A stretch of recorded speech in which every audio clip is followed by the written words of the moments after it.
My name is Claire, and I guess I should start by telling you about my family.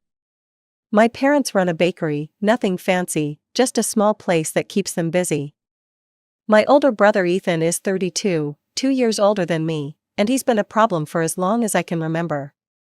Not the kind of problem where he's mean or anything, but the kind where he makes terrible decisions and everyone else has to clean up his mess.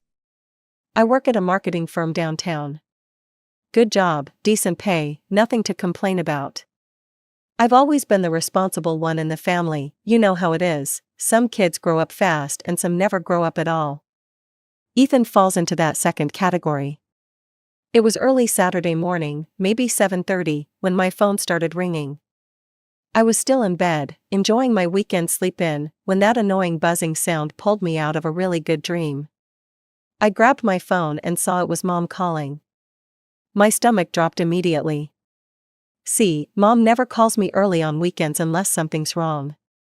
Usually it means she needs help with something, and that something usually involves Ethan and money.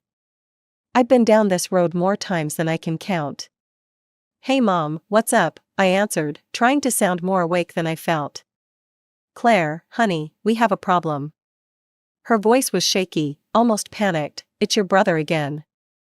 I sat up in bed, already feeling that familiar knot forming in my stomach. What did he do now? He owes money to someone, and this time it's bad, really bad. He's scared, Claire. I've never seen him like this before. Mom started talking fast, her words tumbling over each other. She kept saying things like serious people and urgent and critical situation. I could barely follow what she was saying because she was so worked up. "Mom, slow down, how much money are we talking about this time?" There was a pause, and I heard her take a deep breath. $25,000. I almost dropped my phone. "What? Are you serious?" "Yes, I'm serious, Claire, this isn't like before. These aren't his usual friends he plays poker with. These are dangerous people." I felt my face getting hot. He's gambling again? I'm so tired of this. How does someone lose $25,000? That's insane. I got out of bed and started pacing around my room. This was typical Ethan: make a promise, break it, expect everyone else to fix his problems. Before, when he got in trouble, it was usually $2,000 or $3,000. Annoying, but manageable. This was a whole different level. "Claire, you have to help us, you have to help your brother." "No, Mom, this is too much, I'm not paying his debts this time." "But you have that kind of money. Your father and I know you have savings." "That doesn't matter, maybe I do have that money, but you can buy a decent car for $25,000. This is crazy." I heard some shuffling on the other end, and then Ethan's voice came on the line. He was yelling, almost screaming, "Claire, you have to help me. These guys are going to kill me if I don't pay them back. They're not joking around. Ethan, you're 32 years old. You should know better than to get involved with people like that." I know, but I'm in deep now and I need your help." I was so angry I could barely think straight. Why can't Mom and Dad help you? Why is it always my problem? Mom took the phone back. "Claire, all our money is tied up in the bakery. We don't have that kind of cash sitting around like you do. That's not the point. Ethan needs to start solving his own problems instead of running to family every time he screws up.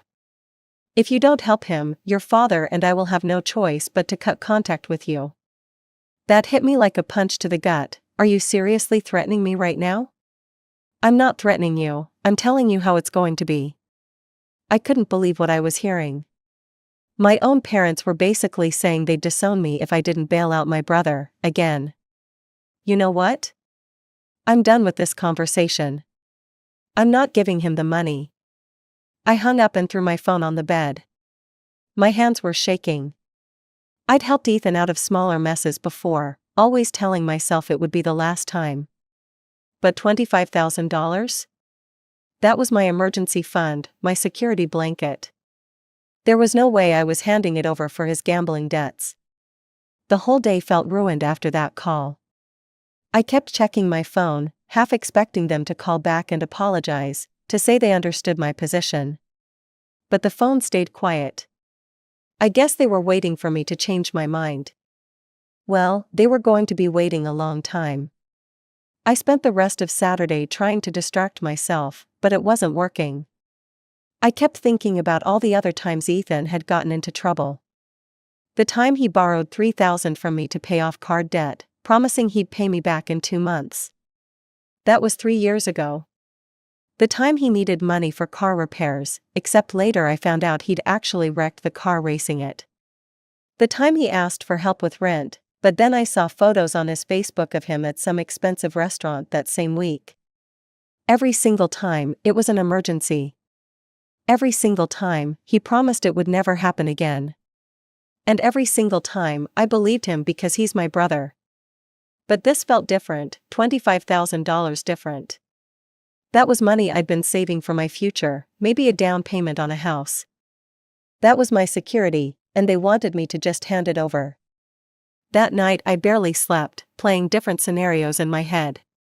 What if I gave him the money and he just gambled it away again? What if I didn't and something terrible happened? By Sunday morning, I'd made my decision. I wasn't going to give in this time. Ethan was an adult, and it was time he started acting like one. But deep down, I had this sinking feeling that this was just the beginning. Monday morning came faster than I wanted. I dragged myself to work, still feeling drained from the weekend drama. I kept my phone on silent during meetings, not wanting to deal with any more family calls. Around lunchtime, I was sitting at my desk eating a sandwich when my phone buzzed with a notification from my banking app. I almost choked on my food when I saw it. A withdrawal for $25,000 had been processed from my savings account that morning. My heart started racing as I stared at the screen, refreshing it over and over, hoping it was some kind of mistake. But it wasn't a mistake, someone had actually taken my money. I immediately knew it had to be someone in my family. Nobody else had access to my accounts. Then it hit me, a few years back, when my parents were having money troubles with their mortgage, I'd given Mom access to my checking account so I could help them out. For about a year, I basically paid their mortgage while they got their bakery off the ground. Mom would transfer money from my account to theirs every month. After they got back on their feet, Mom would still take small amounts sometimes, maybe $200 or $300 for emergencies. I kept meaning to remove her access, but I always forgot. It seemed harmless enough, and I trusted her not to abuse it. Well, that trust just got me screwed over for $25,000. My hands were shaking as I called her. She picked up on the second ring. "Claire, honey, I was wondering when you'd call. Why did you steal money from my account?" I was trying to keep my voice down since I was still at work, but I was furious. "I didn't steal anything, you gave me access to that account yourself. For emergencies, not so you could drain my savings. This was an emergency. And if you had just helped your brother like we asked, none of this would have happened." I couldn't believe how calm she sounded. Like taking someone's life savings without asking was totally normal. "You had no right to do that, that's my money." "Claire, you're being dramatic, you'll get over this. Family comes first, and Ethan needed help. I specifically told you I wouldn't give him the money.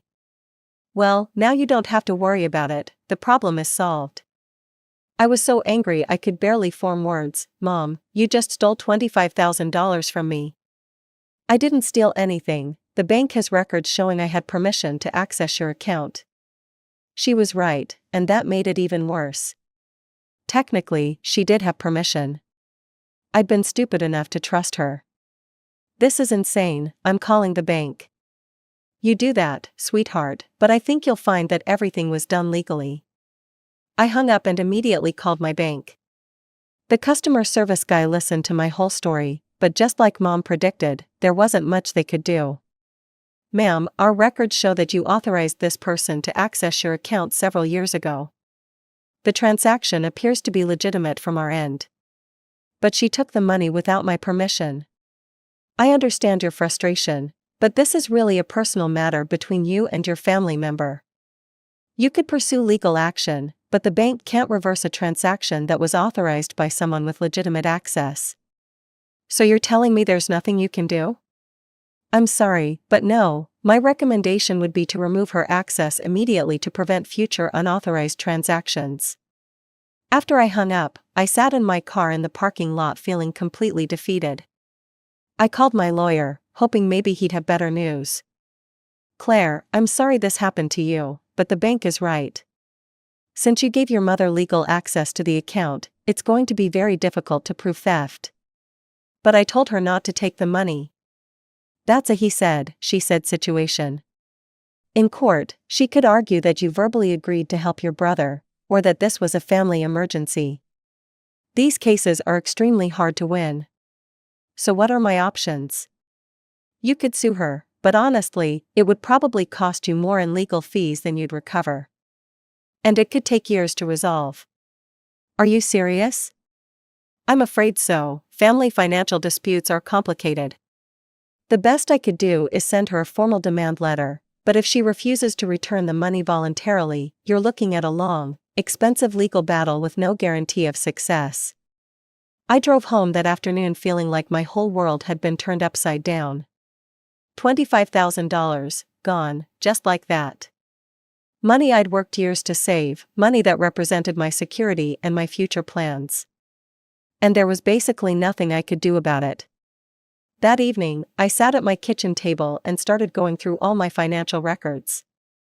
I don't know why, maybe I was hoping to find some mistake that would make this all go away. But as I looked through everything, I started noticing a pattern. There were so many payments to my family over the years. I'd paid for Ethan's car insurance multiple times.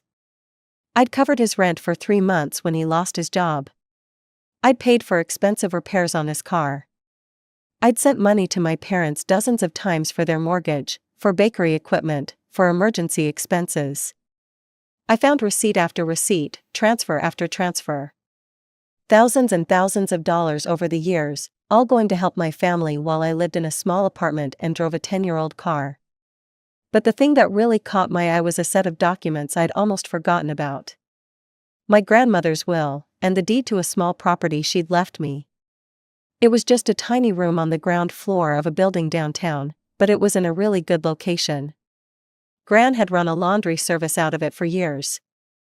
When I inherited it, I'd planned to sell it and use the money for my own place.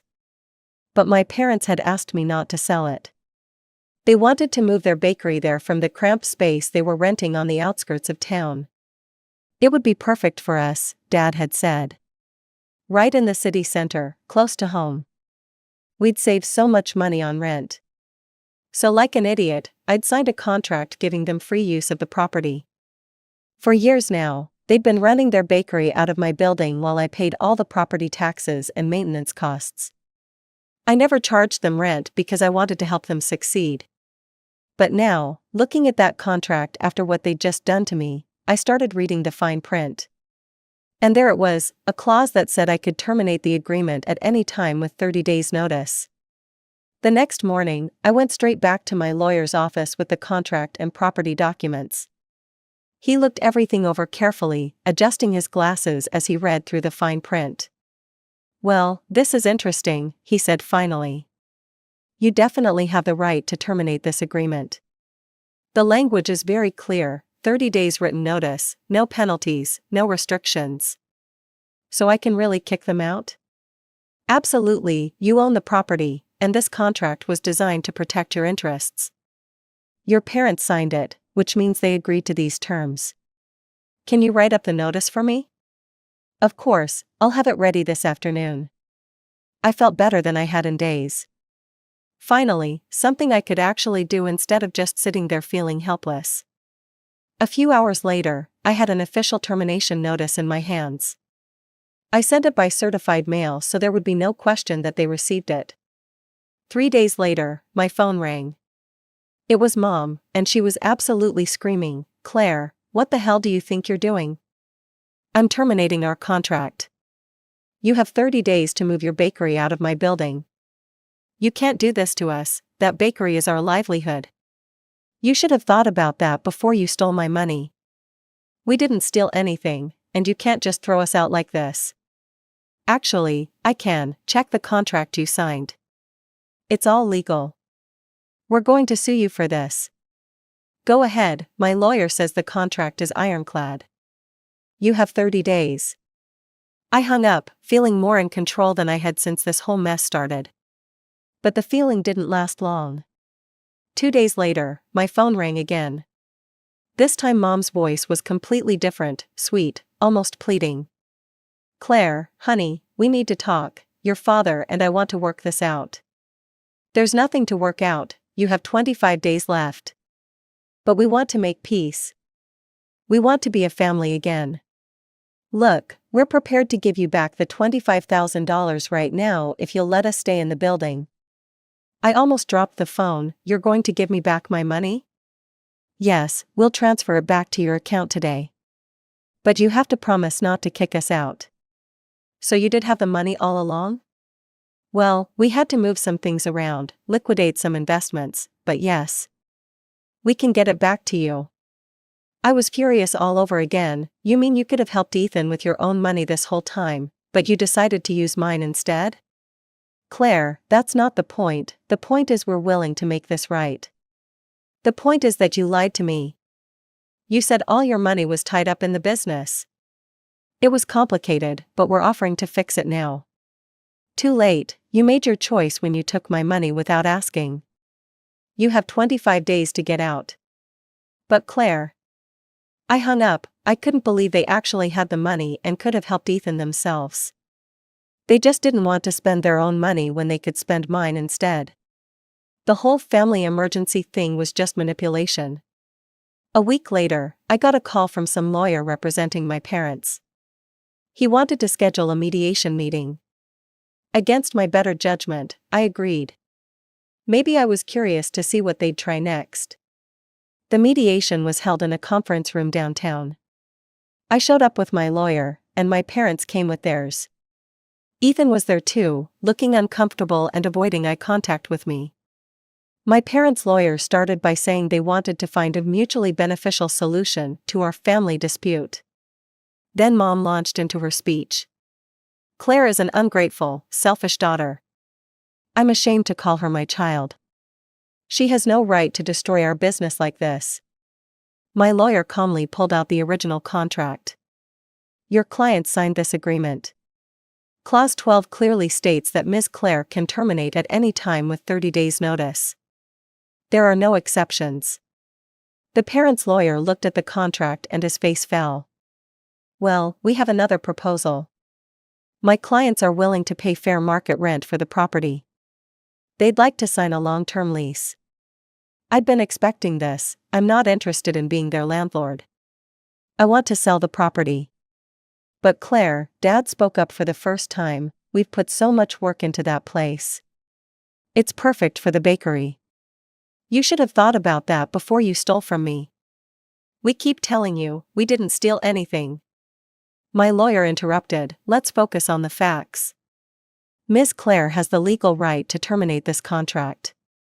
She's given proper notice. Unless you have something else to offer, I think we're done here. The parent's lawyer whispered something to Mom and Dad, then said, my clients would like to know what it would take for Ms. Claire to reconsider. Nothing, I said, there's nothing you can offer me. I want you out of my building. Mom's face went red, fine. But don't expect us to just disappear quietly. We know people in this town. We'll make sure everyone knows what kind of person you really are. That's your choice, I said, standing up, you have 18 days left. As I walked out, I heard Ethan say something about how I was ruining the family. I didn't bother turning around. As far as I was concerned, they'd ruined it themselves when they decided my money was theirs to take. The rest of the 30 days passed quietly. No more phone calls, no more threats. On day 29, I drove by the building and saw them loading the last of their equipment into a truck. They were actually going to meet the deadline. I didn't go talk to them. I just sat in my car and watched them pack up the business I'd been supporting for years with my free rent and tax payments. Part of me felt bad seeing Dad look so defeated, but mostly I felt relieved. It was finally over. The next day, I called a real estate agent about selling the property. The real estate agent wasn't kidding about the prime location. Within 2 weeks, I had 3 serious offers on the building. I ended up accepting one for $150,000, way more than I'd ever imagined the little place was worth. After paying the agent's commission and some minor renovation costs to make it more appealing to buyers, I cleared about $140,000. It felt surreal holding that check. All those years I'd been letting my parents use the building for free, paying the taxes myself, thinking I was just being a good daughter. Turns out I was giving away a small fortune. The first thing I did was pay off the remaining balance on my apartment mortgage. Then I bought myself a decent car, nothing fancy, but reliable and comfortable. For the first time in years, I felt financially secure. More than that, I felt free. But my family wasn't done trying to make me feel guilty about it.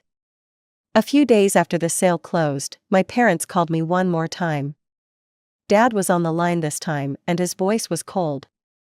"I hope you're happy, Claire. You've destroyed our business. You destroyed your own business when you stole from me. We didn't steal anything, and you know it. But fine, you want to play hardball? Don't expect us to be there for you when you need family. I haven't needed you to be there for me in years, Dad. I've been the one supporting everyone else, remember? You're selfish and vindictive. Your mother is heartbroken. Mom made her choice when she took my money without asking, you both did. Well, don't come crying to us when you realize what you've lost." I hung up and blocked their number. I was done with the guilt trips and manipulation. A week later, I got a text from Ethan. It was the first time he'd contacted me directly since this whole thing started. "Claire, now that you screwed over Mom and Dad, you need to take care of them. You owe them $5,000 a month for destroying their income." I stared at the message for a long time. $5,000 a month. That was exactly the amount Ethan had been losing regularly at his gambling games before this $25,000 disaster. He wasn't worried about Mom and Dad, he was worried about his own cash flow. He probably figured if I was supporting our parents, he could go back to hitting them up for money. I deleted the message without responding and blocked his number too. Months passed, and I started hearing things through my Aunt Linda, who was Mom's sister. She'd call me occasionally to check in, and she always had updates about the family drama I'd left behind. "Your parents found a new place for the bakery," she told me one afternoon. "But it's not in the city center. It's in some strip mall across town." "How's business?" "Not great, from what I hear. They're paying a lot more in rent now, and there's not much foot traffic. Plus they're competing with 3 other bakeries in that area." A few months later, Aunt Linda called with more news. They had to let go of all their employees. Now it's just your Mom and Dad doing everything themselves. "Oh, and they tried to get Ethan to help out. How did that go?" "He worked 2 days and quit. Said the hours were too early and the work was too hard." I wasn't surprised. Ethan had never been one for actual work when he could find easier ways to get money. The last update came almost a year after I'd sold the building. "Claire, I thought you should know, your parents are closing the bakery. They're selling off all the equipment and looking for regular jobs." I felt a pang of something, not quite sadness, but maybe regret that it had all come to this. But then I remembered the $25,000 they'd stolen from me, the years of free rent I'd given them, all the times I'd bailed out Ethan. They'd made their choices. "Are they okay financially?" I asked. "They'll be fine, they've got some savings, and your dad is looking at a job with a commercial kitchen. Your mom might work at a grocery store bakery. And Ethan? Still the same, still causing problems, still expecting other people to fix them." After I hung up, I sat in my new car in the parking lot of my favorite coffee shop and thought about everything that had happened. A year ago, I'd been the family ATM, always available to solve everyone else's problems with my money. I'd been living in a small apartment, driving an old car, watching my savings get drained by other people's emergencies. Now I owned my apartment outright. I had a reliable car. My savings account was actually growing instead of shrinking. And most importantly, I wasn't constantly stressed about the next family crisis that would require my wallet. I know some people would say I'm cold or heartless for cutting off my family. But they made their choice when they decided my money was theirs to take without asking. They chose to lie to me about having their own money. They chose to manipulate and threaten me when I said no. I didn't destroy their business, I just stopped subsidizing it with my free building and my constant financial bailouts. If their business couldn't survive without my charity, then maybe it wasn't a viable business to begin with. As for Ethan, he's 33 years old now. If he hasn't learned to be responsible for his own choices by this point, that's not my fault or my problem to solve. I don't hate my family. But I don't miss the constant drama and financial demands either. For the first time in my adult life, I'm living for myself instead of constantly fixing other people's mistakes.